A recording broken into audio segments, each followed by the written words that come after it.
Hi, today I just want to chat about heel pain. Heel pain is a very common condition that gets presented to me.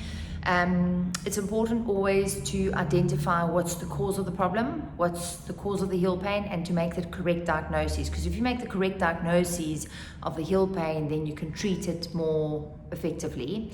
So the three most common things that can manifest as heel pain is plantar fasciitis, bruised heel syndrome, or a heel spur.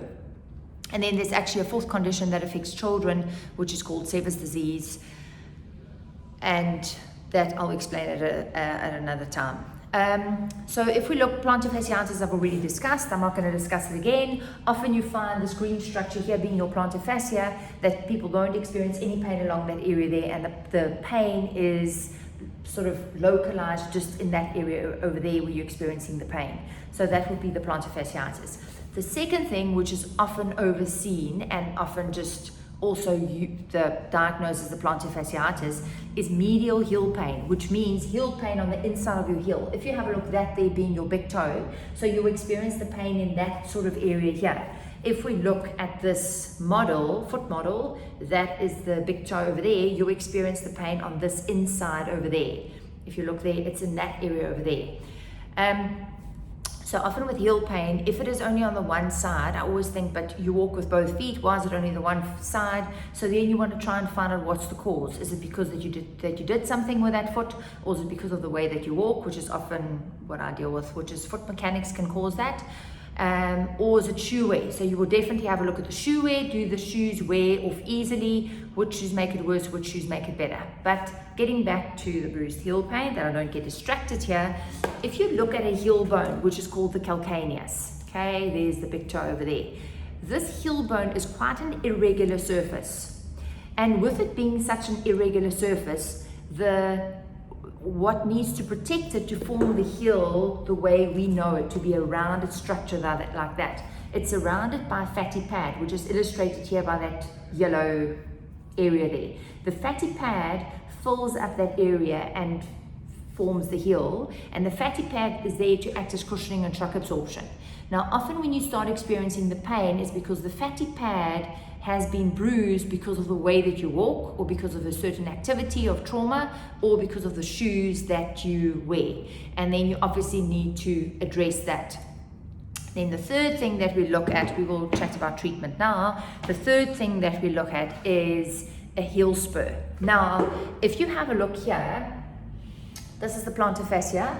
If we look at a side angle, that's the plantar fascia over there, illustrated by that green structure there. Insert into the heel and insert into the toes. If we enlarge this area here, it will show up looking like that, okay? If we look at this picture here first, that's the plantar fascia running along there, inserting into the heel. There's a thin layer covering the bone called the periosteum. This picture here is normal. This picture here is where something has caused the plantar fascia to pull excessively on that area there. And with it pulling excessively on that area, that periosteum has been pulled away and it's caused inflammation there. So that is the point where you'll have inflammation in that area there, often plantar fasciitis. This here, the last one, is where the inflammation has caused bone formation in that area there, which has then caused the spur. So can you see the spur is not just the bone that starts growing out of the blue, it's the bone grows in that area because of the soft tissue pulling excessively into that area there, and that's formed the spur.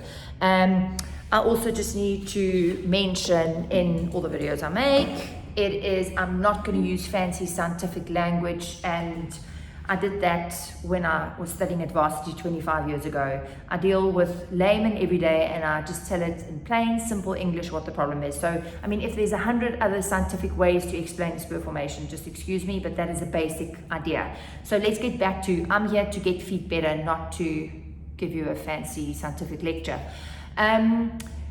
So to get back to the heel pain, you need to find out what's the cause. I have heel spurs in both my feet, and they're not symptomatic. So if you go for x-rays, I can see there's those thorns, those exostoses, those heel spurs there, but they're not symptomatic because I'm very careful with the shoes that I wear, and I've also addressed my footwear. But if I'm going to end up walking around bare feet the whole time on a hard concrete floor on tiles, sometimes I can actually feel the heel spur. So it's very important to identify first what's the diagnosis, and then we need to look at the cause of the problem.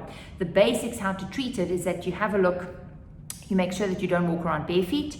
You try and wear sensible shoes. You try and avoid wearing completely flat shoes, and you listen to your body. Whatever makes it worse, whatever activity makes it worse, you try and avoid that until you can get to someone that can actually do a proper examination and give you proper advice. But shoe wear will be my first line of treatment with something like that.